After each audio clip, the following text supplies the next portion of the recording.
J'accueille Nicolas Pouvremonti, cofondateur et directeur de l'Observatoire de l'immigration et de la démographie. Merci d'être avec nous, Nicolas Pouvremonti. Alice Cordier, présidente du collectif Némésis. Vous dénoncez souvent le lien qu'il peut y avoir entre une partie de l'immigration et l'insécurité. Vous avez couvert récemment le procès de Dabia B, qui est la bourreau de Lola, qui a tué la jeune Lola dans des conditions absolument atroces. Et j'accueille également pour cette deuxième partie, vous serez notre témoin, Johan Power, président du collectif Eros, un collectif qui, je cite, lutte contre certaines dérives idéologiques, et vous avez vous-même été victime d'une agression sexuelle de la part d'un homme d'origine algérienne. Vous nous en parlerez dans un instant. Nicolas Pouvremonti, y a-t-il un lien entre insécurité et une partie de l'immigration ? Y a-t-il une représentation de l'immigration dans les crimes et les délits ? Écoutez, c'est évident. Le réflexe, souvent, dès qu'on aborde ce sujet, c'est de vouloir casser le thermomètre. Alors déjà, le thermomètre en France, il est relativement partiel. Il y a beaucoup de sujets sur lesquels on a des données par origine migratoire sur plusieurs générations, le chômage, le logement, le niveau de diplôme. On n'a pas ça sur la sécurité, ni sur la délinquance, ni sur la criminalité. En revanche, on a des données par nationalité, donc par nationalité qui permettent de distinguer les ressortissants étrangers, hors binationaux, des ressortissants français parmi les mises en cause et parmi les détenus. Et là, le fait de surreprésentation, parce que c'est bien un fait dont il s'agit, il est incontestable. C'est-à-dire que parmi l'ensemble des mises en cause pour crimes et délits l'an dernier en France, les étrangers, par rapport à leur part dans la population générale, ont été 1,5 à 5 fois plus représentés selon les types d'infractions, 2 fois plus représentés par exemple dans les coups et blessures volontaires et les homicides, 2 à 3 fois plus représentés dans les trafics de stupéfiants, 3 fois plus représentés dans les vols avec ou sans violence, 4 fois plus représentés dans les cambriolages. On pourrait multiplier les énumérations de ce type-là. Et donc ensuite, on peut toujours débattre de l'impact spécifique du facteur migratoire. Ce qui sera souvent dit par un certain nombre de ceux qui cherchent à relativiser ce lien, c'est d'expliquer qu'il y a d'autres facteurs à l'œuvre, la pauvreté, les conditions économiques, etc. Alors c'est un débat théorique intéressant. Dans les campagnes françaises où il y a beaucoup de pauvreté, je ne vois pas une délinquance gigantesque. Au-delà du fait que c'est faux et que quand on neutralise les conditions économiques, on se rend compte qu'il reste un différentiel, en vérité ça n'a pas beaucoup d'intérêt parce que l'immigration réelle, telle que nous la recevons aujourd'hui en France, c'est à la fois l'une des moins en emploi, des plus pauvres d'Europe, des plus originaires aussi de certaines zones géographiques, et qu'on cherche à démêler l'impact d'un facteur ou de l'autre, ça ne change rien au fait qu'on doit gérer les conséquences de cette immigration-là. Alice Cordier, y a-t-il un tabou aujourd'hui encore pour vous qui êtes militante féministe identitaire, c'est comme ça que vous vous présentez, et je sais que quand souvent il n'y a pas le bon bourreau ou la bonne victime, vous savez les collectifs féministes comme ils peuvent faire, c'est-à-dire que par exemple Claire Géronimi, femme blanche, violeur au QTF centrafricain, ah non on n'y va pas. Alors surtout qu'elle s'est maintenant engagée avec Éric Ciotti à l'UDR, oulala, là les féministes elles vont pas aller se mobiliser. Lola, petite fille tuée par Dabia B sous OQTF, qui était en situation donc irrégulière, qui était venue en situation régulière via la filière étudiante. Là non plus, les féministes, on les voit pas. Y a-t-il un tabou quand vous avez un fait d'actualité, d'insécurité, un crime ou un délit avec l'immigration qui est en lien ? Mais c'est même plus qu'un tabou, c'est-à-dire qu'il y a même une dénonciation des gens qui ont le malheur de dénoncer ces violences-là. C'est-à-dire, vous preniez l'exemple à juste titre de Claire Géronimi, mais elle a été huée par les féministes de gauche. Il y a des femmes, le jour de son procès, qui ont fait des vidéos pour condamner le fait qu'elle avait eu le malheur de décrire son agresseur et d'expliquer qu'elle avait un tout petit peu de colère en elle parce que son agresseur aurait dû être expulsé. Il avait une OQTF il avait été frappé d'une OQTF quelques mois auparavant, ce viol dans un hall d'immeuble, atroce. Eh bien, malgré ça, elle a été condamnée, jetée au pilori parce que cette victime-là n'est pas la bonne victime. Vous le dites très bien. Nous, on s'est monté justement parce qu'il y avait un véritable tabou sur ces violences-là, qui sont malheureusement des violences qui explosent. Les violences dans l'espace public explosent aujourd'hui. Mais on n'a pas le droit de le dire. Pourquoi ? Parce que majoritairement, et monsieur l'a très bien expliqué, eh bien, ce sont des personnes issues de l'immigration et les féministes sont de gauche aujourd'hui. Majoritairement, vous diriez ? Dans l'espace public. Alors la vraie difficulté, c'est qu'on n'a pas de données sur les personnes issues de l'immigration. On a des données vraiment seulement sur la nationalité. Alors les étrangers ne représentent pas la majorité des mises en cause, mais il faut les prendre par rapport à leur part dans la population générale. Vous voyez, les étrangers dans la population générale en France, c'est un peu moins de 9% de la population, mais les chiffres sont ceux que vous avez montrés tout à l'heure. C'est environ 35% des mises en cause pour cambriolage, c'est presque 30% des mises en cause pour trafic de stupéfiants. Et donc il y a un facteur de surreprésentation par rapport à leur part dans la population qui est incontestable. Alors des chiffres, hein. En 2020, 2023, je le dis à Valérie Acnin, on n'est pas forcé de les montrer à l'antenne, mais par rapport à ce que vous disiez, Alice, en 2023, les étrangers ont été responsables de 13% des agressions sexuelles, 18% des homicides, 27% des vols violents, 38% des cambriolages. Voilà pour les chiffres très précis. Dans l'espace public, ils sont aux 2/3 représentés dans les faits de violences sexuelles. Et dans les transports en commun, on en parlera. Et à 40% sur toute la France. Ils représentent 8% de la population. 56%, sondage exclusif CSA pour CNews, Europe 1 et le JDD, 56% des Français interrogés estiment que l'immigration joue un rôle majeur dans l'augmentation de l'insécurité en France. Vous voyez le sondage s'afficher, un rôle majeur. Et 52% des Français considèrent que l'immigration comme la principale cause de l'insécurité. Ça, c'était un autre sondage qui date de 2020. Yohann Usaï, puisque ça fait plusieurs fois que vous essayez de parler de ce lien immigration-insécurité. Est-ce encore un tabou aujourd'hui en France ? C'est un tabou pour la gauche, ou en tout cas, la gauche fait tout pour que nous ne parlions pas pour les Français, puisqu'on le voit. De ce sujet-là. Mais je crois que toutes les personnes honnêtes intellectuellement dans ce pays, ce qui exclut de fait l'extrême gauche, toutes les personnes reconnaissent qu'il y a un lien. C'est évident, les chiffres qui sont cités par Nicolas Pouvremonti d'ailleurs le démontrent.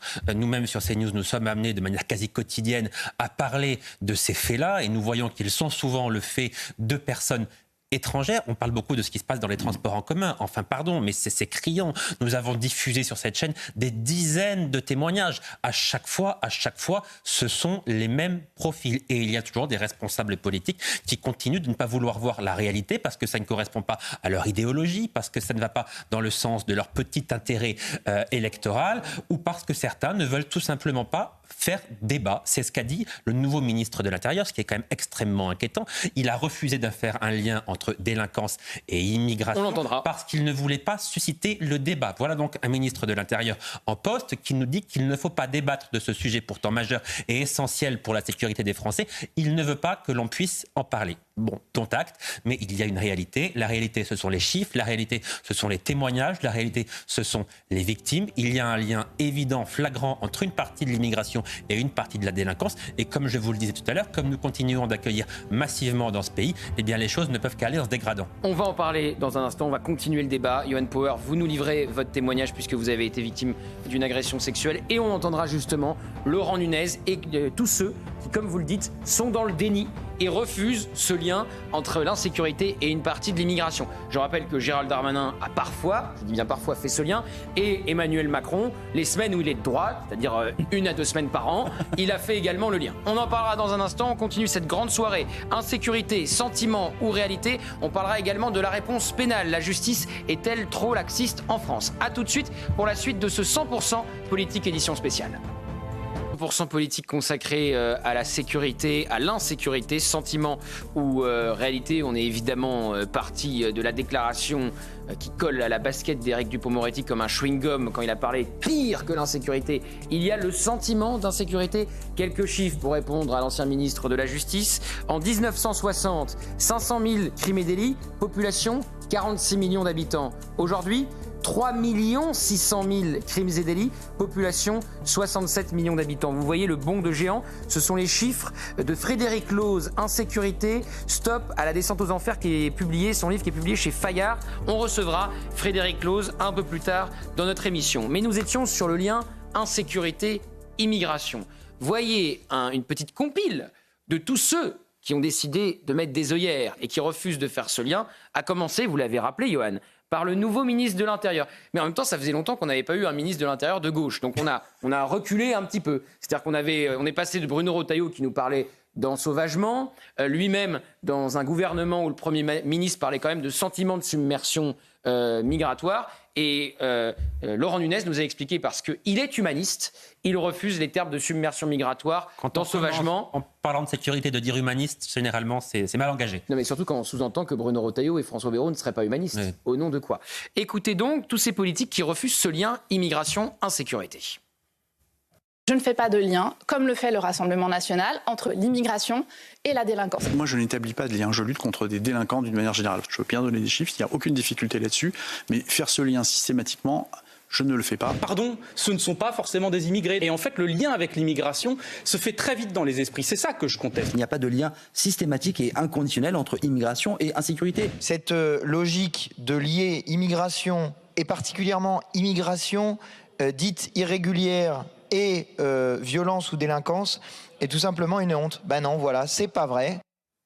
Alors, Éric Revel, qu'est-ce que vous pensez de tous ces politiques qui refusent encore ce lien ? Si vous voulez, historiquement, on comprend pourquoi la gauche a perdu le peuple, en réalité. Parce que quand vous refusez de faire un lien formel, quand vous refusez de voir que, par exemple, le narcotrafic ou une partie de l'immigration illégale, souvenez-vous de l'affaire, par exemple, des mineurs isolés. Ces gens arrivent sur le territoire français, font ce qu'ils veulent, ils vont où ils veulent, et ils sont captés par des réseaux de trafiquants qui peuvent, par exemple, les pousser à tuer au nom du trafic de drogue. Donc, en réalité, la gauche, pour laquelle c'était pas dans son logiciel du tout de faire ce lien-là, parce que historiquement, la gauche est internationaliste, elle est universaliste, elle aime tout le monde, elle aime toute la misère du monde. Mais en fait, vous avez l'explication évidente. La gauche a perdu le peuple parce que le peuple, souvent, il vit où ? Il vit dans ces endroits précisément où les agressions sont les plus fortes, où le trafic de drogue est le plus fort. Et souvent, les gens qui arrivent de manière illégale, pour ceux qui n'ont pas trouvé de travail dans un restaurant ou ailleurs, qu'est-ce qu'ils font ? Ils se livrent à des incivilités ou à des agressions. C'est essentiel. La gauche a perdu le peuple aussi à cause de ça. Alors, la gauche a perdu le peuple en faveur du Rassemblement national. Donc, réponse de Julien Audoul. Évidemment. Qu'est-ce que vous pensez ? Le rouge autour de Paris était communiste. Qu'est-ce que vous maintenant gagné par le Rassemblement national. Vous savez ce qu'est un électeur RN ? C'est un socialiste qui s'est fait agresser. Voilà. Et on le voit parfois à l'Assemblée nationale. Julien Audoul, qu'est-ce que vous répondez à tous ceux qui sont encore dans le déni ? Et vous avez dans la classe politique française ce que j'appelle les adeptes de la secte du vivre ensemble. Cette secte du vivre ensemble qui répond à un dogme, celui de l'immigrationnisme, celui de l'ouverture totale des frontières, celui de la cohabitation avec tous les migrants de la terre. Et au nom de ce dogme, au nom de cette religion, il faut évidemment mettre un voile pudique sur le réel et sur les réalités qui sont aujourd'hui celles de l'arrivée de migrants massivement dans notre pays, de cette population entière qui n'ont pas été assimilées, parce que vous avez deux drames. Vous avez effectivement, comme l'a rappelé Yohann Usaï, tous ceux qui arrivent, et vous avez des populations dont d'ailleurs l'ancien directeur de l'Office français de l'immigration et de l'intégration nous disait qu'elles étaient inintégrables. Les Afghans notamment, ils nous disaient qu'ils étaient inintégrables. Vous avez des cultures aujourd'hui, et c'est pour ça que Didier Lesky, qui n'est pas connu pour être un homme Rassemblement national. Pour être un ami du RN. Il a dit qu'il y avait un vrai problème, je le cite, avec l'immigration afghane. Bien sûr, vous avez des cultures aujourd'hui qui sont incompatibles avec notre mode de vie, avec l'égalité entre les hommes et les femmes, avec... D'ailleurs, souvent, on voit rarement des femmes. Hein. Les femmes, ils les font pas, comme par hasard, ils les font pas venir. Hein. C'est pas les femmes qui... On n'a pas accueilli énormément de femmes afghanes. Il y en a 100 000 quand même, 100 000 Afghans sur le sol français. Voilà, mais très majoritairement des hommes. Très majoritairement Donc des la hommes. responsabilité, c'est d'abord celle des gouvernements qui font croire, d'une part, à ces populations et d'autre part aux Français, que la cohabitation est possible. Malheureusement, sauf avec des individus qui font le choix de s'assimiler, et heureusement qu'il y a des exemples magnifiques et qu'on en croise régulièrement, mais vous avez des populations qui ne peuvent pas s'adapter au mode de vie français. C'est la différence entre l'assimilation Bien par sûr. individu, assimiler des individus et assimiler des masses. Le nombre. C'est totalement différent. C'est la question du nombre. Évidemment qu'il y a des parcours absolument magnifiques qui font l'honneur de la France et qu'il y a une partie importante de l'immigration qui travaille tous les matins. Évidemment, là n'est pas la question, mais c'est la différence entre les parcours individuels et une immigration qu'on peut juger beaucoup trop importante et que ce n'est plus possible de trouver des emplois pour tout le monde, d'assimiler tout le monde, assimiler qui est un gros mot, parler plutôt d'intégration, et encore que faut garder un certain nombre de coutumes du pays d'origine. Donc il y a quand même une différence entre les parcours individuels, ça personne évidemment ne peut les pointer du doigt, et l'assimilation d'un contingent de plus en plus important de personnes qui viennent en France. Mais vous avez aussi beaucoup de Français d'origine étrangère, et il faut en parler, puisque vous avez effectivement une insécurité qui est liée, pour une partie des étrangers, qui est liée à l'immigration qui n'est pas contrôlée, qui n'est pas choisie, tout simplement. Mais vous avez aussi une grande partie de l'insécurité qui est liée à des citoyens français, des citoyens qui n'ont pas été suffisamment assimilés ou pas du tout assimilés, et qui constituent aujourd'hui un facteur d'insécurité. Et notamment le harcèlement de rue. On dit toujours, effectivement, oui, mais ce ne sont pas des étrangers. Et ces Français d'origine étrangère, quand ils retournent parfois dans le pays de leurs parents, ils ne sont pas bien reçus parce que sur place, on dit c'est eux qui foutent le boxon. Hein. Bien sûr, mais ils ne feraient pas 5%. C'est ce que témoignait Amin El Khatmi sur ses réseaux sociaux cet été quand il était au Maroc. Mais dans les pays du Maghreb, ils ne supportent pas les délinquants, les petites frappes, les racailles qui ont été biberonnés à la fois à la politique de la ville, qui ont été biberonnés à la culture de l'excuse, et qui, quand effectivement elles reviennent dans le pays de leurs parents, se comportent très mal, et d'ailleurs sont très très mal reçus. Mais il faut regarder, encore une fois, il suffit de visiter une prison. Moi, je visite, dans le cadre de ma mission et de mes fonctions de parlementaire, je visite régulièrement des établissements en France.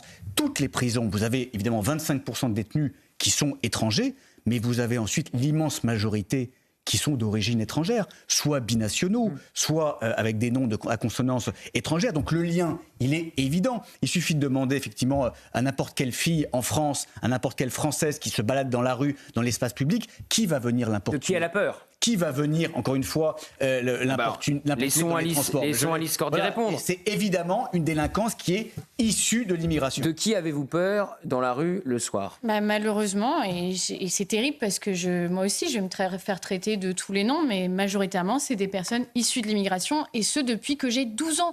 Parce qu'en fait, le harcèlement sexuel, il ne commence pas quand vous avez 30, 35 ans ou plus, il commence quand vous avez 12 ans. Donc dès que vous êtes une adolescente, à peine devenue ado, finalement, vous êtes encore une enfant à 12 ans, pardon, hein, et en fait, vous êtes traité comme un bout de viande dans la rue. Donc, dès que vous avez 12 ans, vous commencez en France à avoir tout un tas de réflexes de survie dans la rue. C'est-à-dire qu'on a des jeunes filles de 12 ans qui se promènent avec des petites bombes au poivre. Voilà, alors elles serviront peut-être pas ces petites bombes au poivre, mais en fait, vu qu'on n'a que ça, et qu'on avait Marlène Schiappa qui a essayé de faire passer une loi sur le harcèlement sexuel, sauf qu'il faut du flagrant délit, mais personne ne va harceler une jeune fille sous les yeux de la police, en fait. Donc cette loi, elle a été inutile, elle n'a servi à rien. Et en plus, derrière, j'aime beaucoup Marlène Schiappa, mais elle a quand même ouvert des centres pour les Afghans, hein, donc, dont on sait qu'ils sont surreprésentés dans des faits de viol en réunion, notamment en Allemagne, où les chiffres sont extrêmement précis. Mais vous dénoncez ça, et vous finissez en garde à vue 48 heures, comme ça a été le cas de Jean-Hugues Gana. Donc moi, j'ose même plus le dire. Alors je le dis sur vos plateaux, mais qu'est-ce que peut-être que demain je vais avoir l'Arcom, peut-être que demain je vais être perquisitionnée pour ça, parce que je vais avoir filmé ça. Mais la vérité, c'est que moi, je n'ai jamais. Vous faites référence à un militant qui filmait des Afghans devant un supermarché. Il s'est retrouvé en garde à vue. Il va être probablement jugé, ou il va être jugé, et il a jusqu'ici interdiction de toucher à ses réseaux sociaux. Et d'aller dans le Leclerc devant lequel il a fait la vidéo. On est chez les fous. On est chez les fous. Enfin, pardon, on est chez les dingues. Et moi, vraiment, je suis scandalisée parce que quand je vois Laurent Nunez qui nous explique qu'il n'y a aucun lien entre immigration et délinquance, là, il y a Kylian. Vous savez, ce jeune homme que vous avez... On a montré le reportage. Il est devant la télé en train de regarder. Il me dit, moi, je veux que ça se sache, que l'insécurité cesse. Il faut renvoyer la délinquance étrangère pour libérer les prisons, pour s'occuper déjà de nos prisonniers français, parce que lui, il a été agressé par un Guadeloupéen, donc un Français, mais qui a fait de la prison il n'y a pas très longtemps, qui visiblement se retrouve dehors parce que nos prisons sont engorgées. Aujourd'hui, on sait que 50% des détenus, notamment, chiffre que je ferai valider par notre ami Pauvre-Monty, mais à peu près la moitié de nos prisons aujourd'hui sont par des étrangers délinquants. Voilà. Donc il faut, là aussi, peut-être que si l'homme qui a agressé Kylian avait été mieux pris en charge, peut-être... Mais ça, c'est un autre sujet, puisqu'on n'est pas sur le sujet migratoire en ce qui concerne Kylian, et nous parlerons de la justice laxiste dans un instant. Yohann Power, vous êtes avec nous. Vous avez été vous-même victime d'une agression sexuelle par un homme d'origine algérienne. Racontez-nous ce qui s'est passé. Alors, c'était en 2019, à Gentilly. Donc, j'allais à l'hôpital à Antony. J'ai pris le RERB et en ressortant du RERB, je passe par l'avenue Paul Vaillant-Couturier. Donc c'est une avenue qui est gangrénée de chicha, d'épiceries, de boucheries halal. Donc c'est une avenue qui est très mal fréquentée. Et quand je suis sorti de ce RER, je passe devant un tabac et un homme se met à côté de moi. Je vais retirer pour vous le mot gangréné. Disons qu'il y a énormément de commerces que vous venez de citer, mais le mot gangréné, je le retire. Continuez votre témoignage. Je marche et puis il y a un homme qui se met à côté de moi et qui me dit voilà, tu es quand même mignon, voilà. Donc je continue à marcher, il me touche les fesses et le pénis, donc sur mon jean. À savoir que je revenais de l'hôpital, donc j'avais fait une infiltration à l'épaule, je ne pouvais pas me défendre. Donc il m'a suivi jusqu'à devant chez moi. Et après, quand je suis arrivé devant chez moi, il y avait des gens qui étaient là, donc il a commencé à fuir. Et j'ai été porté plainte directement. Donc j'ai fait le profil de l'agresseur. On m'a dit qu'il y avait 8000 personnes qui ressemblaient à cette personne-là. Donc comment voulez-vous que moi je retrouve 8000 personnes, enfin cet individu-là qui m'a agressé sur 8000 personnes répertoriées. Les enquêteurs, c'est ce que vous ont dit les enquêteurs. Exactement. Qu'il y avait 8000 personnes qui correspondaient au profil que vous avez fait. Au profil que j'avais fait. Et donc du coup, 2 semaines après, la police m'appelle. Et ces 8000 étaient dans les fichiers des enquêteurs. Exactement. C'est énorme. Et donc du coup, 2 semaines après, je vais au commissariat parce qu'il m'avait appelé pour faire de la reconnaissance faciale parce que un homme pareil a été agressé devant le RERB au même endroit où j'avais été agressé. Et donc c'est là où j'ai reconnu l'homme qui m'avait agressé. Et donc c'était un Algérien qui vivait dans le 77 et qui venait en fait boire des coups à Gentilly, là où j'habitais quoi. Voilà. Et où vous en êtes où ? La procédure suit son cours ? La procédure, je n'ai aucune nouvelle. Alors, je sais qu'il a été arrêté parce que du coup, il a été mis derrière une vitre. J'ai dû le reconnaître derrière une vitre, mais je n'ai pas de suite de ça. Ça fait 6 ans, vous n'avez aucune nouvelle? Non, oui, 6 ans, 2019. C'est en février 2019. Et aucune, donc voilà. Donc, aucune nouvelle. Aucune nouvelle. Donc, je sais vous avez reconnu l'individu, vous avez été agressé sexuellement à 2 reprises, quand je comprends bien votre témoignage. Ça, ouais. Il a fait sans doute d'autres victimes, c'est ça que vous nous dites. Il a fait deuxième. Ah oui, il a fait une deuxième. Et au minimum, parce que vous n'êtes peut-être pas au courant de toutes les victimes qu'a fait cet homme. Et ça en reste là. Ça en reste là, on en parle plus. Voilà, moi, j'avais pas d'avocat à l'époque parce que déjà, en plus, j'étais pas du tout politisé. Donc, on m'a posé la question si c'était un OQTF ou pas. Je ne sais même pas si c'était un OQTF parce qu'à l'époque, le mot OQTF, je le connaissais même pas. C'était popularisé en 2022 par Éric Zemmour. Enfin, moi, en tout cas, je le connaissais pas avant ce mot-là. Mais en tout cas, oui, voilà, c'est malheureusement le cas de beaucoup de personnes qui subissent ça aujourd'hui. On parle des femmes, mais aussi des hommes qui subissent ça aujourd'hui, des agressions sexuelles. Et c'est en constante augmentation. C'est vrai qu'aujourd'hui, là, j'en ai parlé l'autre fois de Dan, c'est un homosexuel qui s'est fait agresser à Pantin par 2 Algériens sous OQTF. Oui, il faut en parler, il faut dire le profil des agresseurs, parce qu'on a tendance à taire le profil de l'agresseur par peur des représailles en disant oui, tu es raciste ou facho. Non, il faut le dire, c'est important de le préciser. Et je crois en plus, on m'a dit, les personnes qui ont préparé cette émission m'ont témoigné que vous avez grandi dans des quartiers très chauds, où c'était très compliqué d'être homosexuel dans certains quartiers de France. Vous avez été victime d'homophobie durant toute votre adolescence parce que c'est très compliqué d'être un homosexuel dans les quartiers. En fait, j'ai connu le réel tout jeune. C'est-à-dire que moi, quand j'étais à l'école, j'étais très souvent embêté par les mêmes personnes. Dans la cité, il y avait beaucoup de drogue, de deals de drogue. Moi, un truc très drôle, c'est que ma mère, une fois rentrait des courses, elle ne pouvait pas rentrer dans le hall parce que les hommes priaient dans le hall. Par exemple, c'est des choses comme ça. Moi, j'ai vécu des choses quand même assez horribles. La police qui venait tous les 4 matins dans la cité. Donc, j'ai vécu 28 ans là-bas, quand même. Alors, comme certains font un lien, on le fait entre l'immigration, enfin une partie de l'immigration et l'insécurité. Est-ce que vous feriez un lien entre une partie de l'immigration et l'homophobie ? Oui. Très clairement. Et d'ailleurs, c'est même très drôle parce que j'ai vu un reportage sur Arte. C'est un Égyptien qui expliquait qu'il pratiquait la sodomie sur des hommes. Parce qu'en fait, pour lui, c'est pas un acte homosexuel, c'est le temps d'attendre une femme. Donc ça, on importe ça chez nous. En fait, pour eux, excusez-moi du terme. C'est un Égyptien qui était en France. Un Égyptien sur Arte, vous pouvez le trouver sur Twitter, qui dit mot pour mot, moi j'ai des rapports sexuels avec des hommes et pour moi ce n'est pas de l'homosexualité, c'est le temps d'attendre une femme. Vous pouvez retrouver ça sur X. Donc vous dites on importe des homophobes en France. Et oui, on importe, comme on importe des antisémites. Voilà. Exactement. Et même beaucoup de personnes se cachent derrière. Yoann, vous voulez intervenir sur le lien entre une partie de l'immigration et l'homophobie ? Oui, parce qu'il est évident, si vous voulez, que parmi les immigrés qui arrivent chaque année en France, il y a parmi ces immigrés notamment des islamistes. Quand on est islamiste, on est de fait homophobe et antisémite. Donc il est évident... Je vous le coupe un tout petit instant, ça me rappelle le Tunisien à Marseille, qui, souvenez-vous, il y a quelques semaines, plantait des Marseillais dans les rues de la cité phocéenne. On avait appris qu'il avait été condamné en première instance, il avait fait appel pour avoir planté son neveu qu'il soupçonnait d'être homosexuel. Car, comme tout bon islamiste, il était antisémite, très probablement antisémite et homophobe. Et donc, par contre, lui, il n'était pas en prison. Hein. Il avait fait appel, il était dehors, alors qu'il avait planté son neveu qu'il soupçonnait d'être homosexuel. Je vous ai coupé. Non, mais ça, c'est une évidence. Si on accueille sur le territoire des islamistes, et il y a des islamistes qui arrivent encore chaque année dans notre pays, en nombre, nous savons que nous accueillons des homophobes et des antisémites. Tout à l'heure, Julien Audoul parlait de l'immigration afghane, qui est difficilement assimilable, c'est le moins qu'on puisse dire, dans notre pays. Il y a 100 000 Afghans sur le sol français. Moi, je suis très inquiet de savoir que nous accueillons désormais des Gazaouis. Alors, à la marge, quelques dizaines seulement, mais ça commence toujours comme ça. Hein. Et on a vu cette étudiante au début, quelques centaines, puis quelques milliers.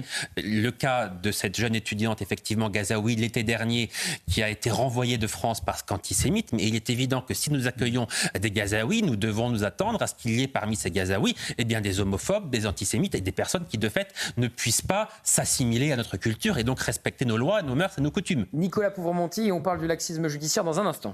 Bien sûr, je pense qu'il y a deux choses qui méritent d'être dites. Parmi la série de déclarations politiques que vous avez passées au début de notre conversation, on entend notamment le député Antoine Léaumont qui met en cause le lien entre l'immigration irrégulière et l'insécurité. Alors on a un indicateur intéressant pour ça, que sont les profils qu'on place dans les centres de rétention administrative, les CRA. Les CRA que le groupe de M. Léaumont souhaite globalement fermer. Donc les CRA, c'est là où on met les clandestins avant de pouvoir procéder à leur éloignement forcé. Et on sait que 90% des profils d'étrangers en situation irrégulière retenus dans les CRA sont connus pour des troubles à l'ordre public. On en a même un quart qui arrive directement dans les CRA en sortant de prison. Donc c'est une réalité qui est attestée. Et le deuxième point, ça a été dit et il faut insister là-dessus, il y a des réalités très différentes selon les immigrations. On a parlé de l'immigration afghane. Effectivement, la note de Didier Lesky pour l'Observatoire de l'immigration et de la démographie et la Fondapol. Mais si on prend une population plus nombreuse que sont les Algériens, vous voyez, sur une période de 10 ans, 2014-2024, le nombre de Français écroués a augmenté de 13%, le nombre d'étrangers écroués a augmenté de 40%, et le nombre d'Algériens écroués en France a augmenté de 117%. Donc ça veut dire que le nombre d'étrangers écroués a augmenté 3 fois plus vite que celui des Français, et le nombre des Algériens écroués a augmenté 9 fois plus vite. Au global, pour ce qui est des détenus étrangers, c'est plus un quart de la population des détenus, mais il n'en demeure pas moins que c'est 3 fois plus que la part des étrangers dans la population générale, avec de très grandes différences selon les nationalités. On reparlera avec vous, Alice, dans un instant, des femmes qui sont en première ligne face à cette insécurité, et on pourra reparler du lien entre une partie de l'immigration et l'insécurité dans les transports en commun, où l'immigration est surreprésentée dans les agressions, donc dans les transports en commun. Mais troisième partie de notre émission ce soir, le laxisme judiciaire. Vous le savez donc, récidive, peine non appliquée, la justice souvent qualifiée de laxiste, nourrit-elle justement l'insécurité? Notre système judiciaire est-il efficace ou au contraire un des maillons faibles? On regarde un récapitulatif avec on part toujours des chiffres dans cette émission et des affaires récentes, et on en parle juste après avec de nouveaux invités.